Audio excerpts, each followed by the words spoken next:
Hello students, आज इस video में हम करने जा रहे हैं क्लास 12 हिस्ट्री के चैप्टर नंबर 2 राजा किसान और नगर के सीबीएसई और अन्य राज्य बोर्ड परीक्षाओं में बार बार पूछे गए स्रोत आधारित प्रश्न। तो इसमें हमने 3 प्रश्नों को लिया है और इसमें जैसा कि आप जानते हैं कि वार्षिक परीक्षाओं में 3 प्रश्न जो हैं 5-5 अंक के वो स्रोत आधारित प्रश्न पूछे जाते हैं।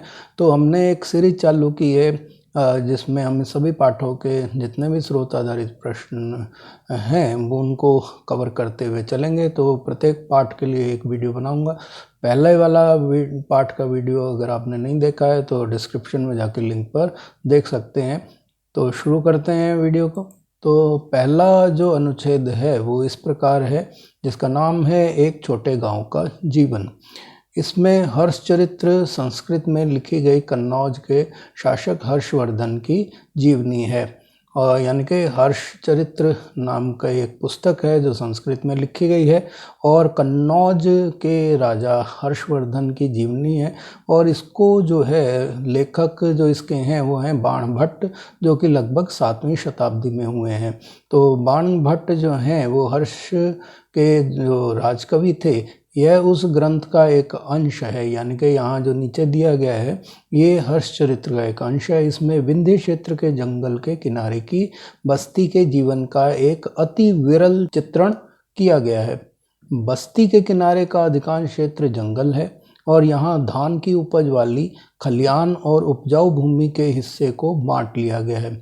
यानी कि जो बस्ती है उसका ज़्यादातर भाग जो है जंगल के रूप में है और जो खेत हैं उनमें धान की फसल उगती है। इसके अलावा खलियान वो भूमि है जो जहाँ पर अनाज पक जाने के बाद जो है काट कर रखा जाता है, और उपजाऊ भूमि, ये 3 हिस्सों में उसको बांट दिया गया है। यानी कि खेत, खलियान और साथ ही साथ जो यहाँ के उपजाऊ भूमि है उनको इस तरह से 3 भागों में बांट लिया। और यहाँ के अधिकांश लोग जो हैं कुदाल का प्रयोग करते हैं। कुदाल का प्रयोग इसीलिए करना पड़ता है क्योंकि घास से भरी भूमि में हल चलाना मुश्किल है, और क्योंकि घास जैसा कि आप जानते हैं वो काफ़ी जड़ों वाली होती है और वो ज़मीन को अच्छे से जकड़ लेती है। उसकी जो जड़ें होती हैं इससे जो है वहाँ पे हल चलाना मुश्किल हो जाता है, क्योंकि हल्के फाल में वो घास की जड़ें जो हैं वो फंस जाती हैं और बड़े मुश्किल होती है उनको हलाना। तो कुदाल की मदद से उसको खोद कर निकाला जा सकता है, तो इसलिए वो कुदाल का प्रयोग करते हैं। बहुत कम हिस्से साफ हैं, जो हैं भी उनकी काली मिट्टी काले लोहे जैसी सख्त है। यानी कि मिट्टी इतनी सख्त है कि उसमें हल चलाना बहुत मुश्किल कार्य है। यहाँ लोग पेड़ की छाल के गट्ठर लेकर चलते हैं। फूलों से भरे अनगिनत बोरे, असली और सन, भारी मात्रा में शहद, मोरपंख, मोम, लकड़ी और घास के बोझ को लेकर आते जाते रहते हैं। ग्रामीण महिलाएं रास्ते में बसे गांवों में आकर बेचने को तत्पर रहती हैं और इनके सिरों पर जंगल से एकत्र किए गए फलों की टोकरियां हैं। यानी कि यहाँ बताया जा रहा है कि जो लोग हैं वो पेड़ की छाल जो होती है, जो पेड़ का छिलका होता है, उसे उतार कर उसके गट्ठर बनाते हुए चलते हैं और फूलों के जो है अनगिनत बोरे लेते हैं। इसके अलावा अलसी जो है वो उसके और सन के जो गट्ठर जो है उनके पास होते हैं, और भारी मात्रा में शहद, मोरपंख, मोम, लकड़ी और घास के बोझ को लेकर आते जाते रहते हैं। तो ग्रामीण महिलाएं जो होती हैं, यानी कि गांव की जो महिलाएं होती हैं, वो इन सारे सामानों को रास्ते में आने वाले गांव जो होते हैं उनमें बेचती हैं और काफ़ी उत्सुक रहती हैं बेचने के लिए। और उनके सिरों के ऊपर जो टोकरियां रखी होती हैं उसमें फल भरे रहते हैं जो उन्होंने जंगल से एकत्र किए थे। पहला प्रश्न है, हर्षचरित्र के लेखक कौन थे? तो जैसा कि आपने पढ़ा है कि हर्षचरित्र के लेखक उनके राजकवि बाणभट्ट थे, तो इसका जो उत्तर होगा वो होगा बाणभट्ट।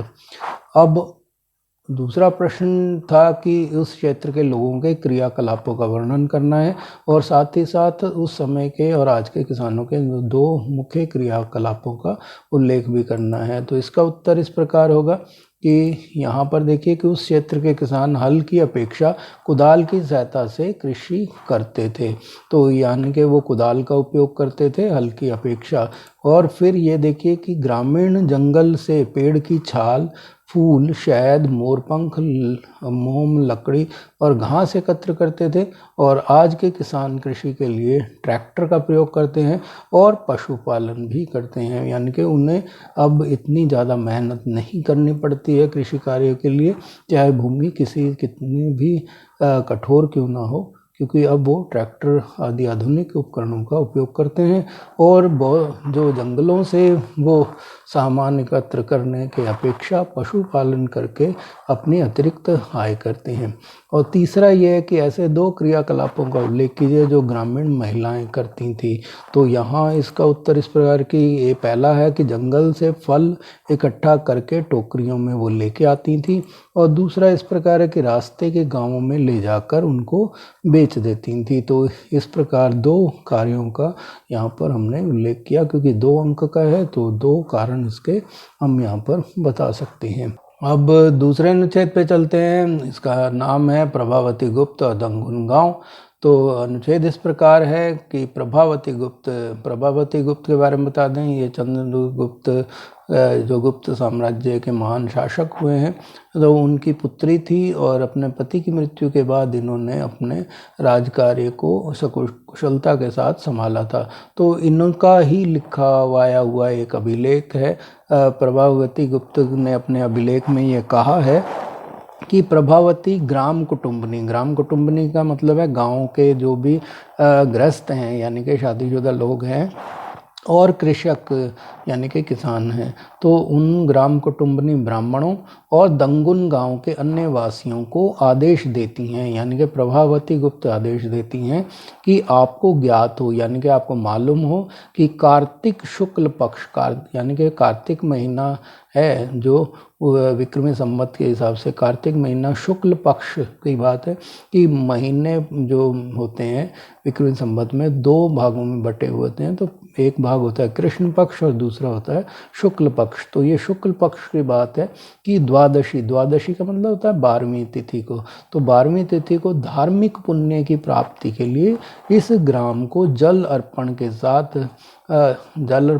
साथ का मतलब है जब कभी कोई दान करता है तो ये हाथ में पानी लेकर ये प्रण करता है कि मैं ये चीज़ दान कर रहा हूँ, तो अमुक को दान कर रहे हैं। तो यहाँ जो दान प्राप्त करने वाले हैं वो है आचार्य चनाल स्वामी। तो आचार्य चनाल स्वामी को दान किया गया है, यानी कि दंगुन गांव आचार्य चनाल स्वामी को दान किया गया।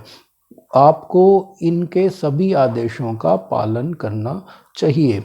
तो आगे ही वो लिखते हैं कि एक अग्रहार के लिए उपयुक्त निम्नलिखित रियायतों के निर्देश भी देती हूँ। तो और ये आदेश क्या है कि इस गांव में पुलिस और सैनिक प्रवेश नहीं करेंगे। दौरे पर आने वाले जो शासकीय अधिकारी हैं उनको इस गांव के लोगों को उन लोगों को घास देने की आवश्यकता नहीं है, यानी कि उनके वो जिन घोड़ों वगैरह पे आते थे उन घोड़ों के लिए या जानवरों के लिए जो भी उनके साथ होते थे उनके लिए घास देने की आवश्यकता नहीं है। साथ ही साथ आसन पर बैठने के लिए जो आसन दिया जाता है उसमें जानवरों की खाल जो प्रयुक्त की जाती थी बैठने के लिए, उनको भी देने की आवश्यकता नहीं होगी। और कोयला आदि देने के दायित्व से भी उनको मुक्त कर दिया। साथ ही साथ मदिरा का मतलब होता है शराब, तो शराब खरीदने और नमक की खुदाई करने के राजसी अधिकार को क्रियान्वित किए जाने से भी मुक्त कर दिया। यानी कि नमक जो है, जो पहाड़ी नमक होता है, उसे पहाड़ पर से खोद कर निकाला जाता है, उसकी खुदाई के राजसी अधिकार जो होता था, राज्य के आदेश जो होते थे कि इनकी खुदाई करनी है, उनसे भी उनको मुक्त कर दिया गया, फ्री कर दिया गया। तो इस गांव को खनिज पदार्थ जो खुदाई से वहाँ खानों में से जो खनिज पदार्थ निकलते थे, और खादिर नाम का एक वृक्ष था, उसके जो फल फूल उत्पाद आदि होते थे उनको भी देने से उन्हें छूट मिल गई। तो इस गांव का यानी कि दंगुन गांव का जो दान है वो इसके भीतर जितनी भी संपत्ति है उसके सहित और बड़े छोटे जो भी कर जैसे ऊपर उल्लेख किए गए हैं उत्तरदायित्वों के साथ, यानी कि के अलावा बड़े छोटे सभी करों सहित भी इसका दान कर दिया गया। यानी कि आगे से जो भी कर होंगे उन्हें किस प्रकार लेना है, इसका निर्णय जो है आचार्य चनाल स्वामी करेंगे। तो इस राज्यादेश को 13वें राजवर्ष में लिखा गया, यानी कि प्रभावती गुप्त ने जब शासन संभाला तो उसके 13वें वर्ष में इसको आदेश को लिखा गया है। और इससे जो शिलालेख को उत्तीर्ण करने का कार्य जो है चक्रदास ने किया है। तो क्वेश्चन नंबर 1 है कि यह अभिलेख किसने जारी किया और वह भूमिदान क्यों देना चाहती थी, भूमिदान को पाने वाला कौन है। तो आइए इस प्रश्न का उत्तर देखते हैं। तो यह आदेश जो है प्रभावती ने धार्मिक पुण्य प्राप्ति के लिए जारी किया था और भूमिदान पाने वाले जो थे वो थे आचार्य चनाल स्वामी। अब अगले प्रश्न को देखते हैं कि विशिष्ट अग्रहार भूमि पर क्या क्या छूटें और रियायतें थी। तो जैसा कि हमने पैराग्राफ में पढ़ा है कि उस पर जो छूटें थी उनमें एक थी कि गांव में पुलिस और सैनिक प्रवेश नहीं करेंगे, और दूसरा ये है कि दौरे पर आने वाले अधिकारियों को घास आसन के लिए जानवरों की खाल और कोयला देने से मुक्ति कर दे दी गई थी, और तीसरा है कि मदिरा खरीदने और नमक हेतु खुदाई के राजकीय आदेश से भी मुक्ति मिल गई थी। इसके अलावा जो चौथा है कि खनिज पदार्थ और खाद्य वृक्ष के जो उत्पाद थे, इसके अलावा फूल और दूध आदि देने की भी उन अधिकारियों को ये सब उत्पाद देने से भी उनको मुक्त कर दिया गया था। तो ये 2 अंक का प्रश्न है। तो इसमें ये 4 जो हैं हमने बातें बताई हैं, तो ये आधे नंबर के हिसाब से ये 4 बातें 2 अंकों की हो जाती हैं। क्वेश्चन नंबर 3 है इस स्रोत का महत्व बताइए। तो इसका उत्तर इस प्रकार है कि इस स्रोत में ग्रामीणों पर लगने वाले करों और शासन के प्रति उनके उत्तरदायित्वों का पता चलता है। यानी कि इस स्रोत से हमें ये पता लगता है कि ग्रामीणों पर उस समय किस प्रकार के उत्तरदायित्व सौंपे जाते थे, किस प्रकार के कर लगाए जाते थे और उनसे क्या क्या अपेक्षाएं की जाती थी। ये सब बातें इस स्रोत से हमारे को पता लगती हैं। आइए तीसरे अनुच्छेद पे चलते हैं। अनुच्छेद का शीर्षक है राजा की वेदना।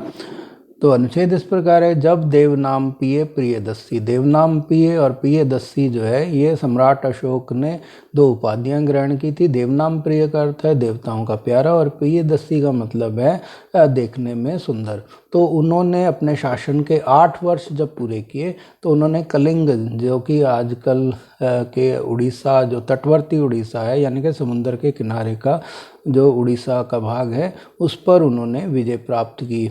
तो इस युद्ध के बाद 1.5 लाख पुरुषों को निष्कासित किया गया, यानी कि राज्य से निकाल दिया गया। 1 लाख मारे गए और इससे भी ज़्यादा की मृत्यु हुई। यानी कि जो लोग 1 लाख तो सैनिक भी मरे थे और इसके अलावा और भी ज़्यादा लोग जो है मरे थे, क्योंकि सिविलियन भी इस युद्ध में हताहत हो जाते हैं।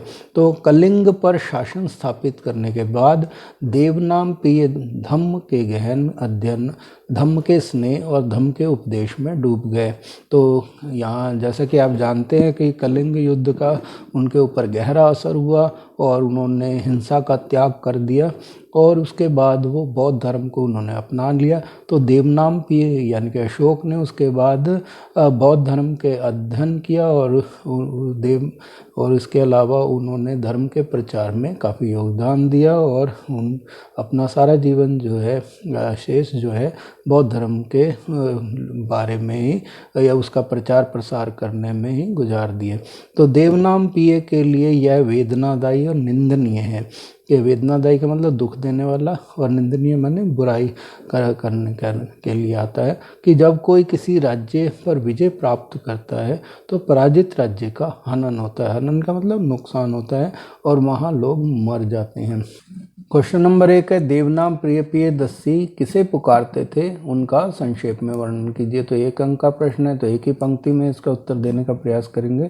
तो उत्तर इस प्रकार है कि मौर्य वंश के महान सम्राट अशोक को देवनाम प्रिय प्रियदस्सी पुकारते थे। तो ये महान सम्राट हुए हैं, मौर्य वंश से संबंधित थे और ये देवनाम प्रिय प्रियदस्सी इनकी उपाधियाँ थी। तो अगला प्रश्न है कि अभिलेखों के महत्व और सीमाओं का उल्लेख कीजिए, यानी कि अभिलेख किस काम में आते हैं, क्या जानकारी देते हैं और इनको समझने में क्या दिक्कतें आती हैं, तो वो सीमाओं के अंदर बताया जाएगा। तो इसका क्योंकि 2 नंबर का प्रश्न है तो कम से कम 2 पॉइंट इसके देने जरूरी हैं। एक में पहले में हम उसका महत्व बता देंगे और दूसरे में सीमाएं बता देंगे। आइए उत्तर देखते हैं। तो पहला है कि अभिलेखों से हमें उस काल विशेष की राजनैतिक, आर्थिक, सामाजिक और धार्मिक स्थितियों का पता चलता है। या ये तो इसका महत्व को बताने वाली बात है। और दूसरा ये है कि अभिलेखों की भाषा को पढ़ने और उनका अर्थ समझने में कठिनाइयाँ आती हैं, क्योंकि जो भाषा में वो लिखे गए हैं वो अब प्रचलन में नहीं है, तो उनको पढ़ने और अर्थ समझने में दिक्कत आती है। और उनका अगर वो खंडित हो गए हैं, यानी कि टूट गए हैं कुछ हिस्से उनके, या कुछ अक्षर अस्पष्ट हो गए हैं, तो ये भी उनको समझने में दिक्कत पैदा करते हैं। इसके अलावा कि ये जो हैं अभिलेख, ये पूरे समाज के विचार नहीं होते बल्कि किसी व्यक्ति विशेष के निजी विचार होते हैं, तो ये सब इसकी सीमाओं को बताते हैं। और प्रश्न नंबर 3 है कि अशोक पर कलिंग युद्ध के प्रभावों की व्याख्या कीजिए। ये 2 अंक का प्रश्न है, तो इसका उत्तर इस प्रकार हम देते हैं कि कलिंग, पहला है कि कलिंग युद्ध में हुई जनधन की भारी हानि से अशोक आहत हुए, आहत मतलब दुखी हुए और हिंसा का मार्ग छोड़कर बौद्ध बन गए। और दूसरा ये है कि शेष जीवन जो है उन्होंने धम्म के गहन अध्ययन, धम्म के स्नेह और धम्म के उपदेश में डूबकर बिताया। इसके साथ ही ये वीडियो समाप्त हुआ। आपको ये वीडियो कैसा लगा? इसका अगर पसंद आए तो इसे लाइक करें, और अगर आपने मेरे चैनल को सब्सक्राइब नहीं किया है तो रेड बटन दबा के उसे सब्सक्राइब कर लें, ताकि आगे आने वाले वीडियो की जानकारी आपको पहले से ही मिल जाए। धन्यवाद।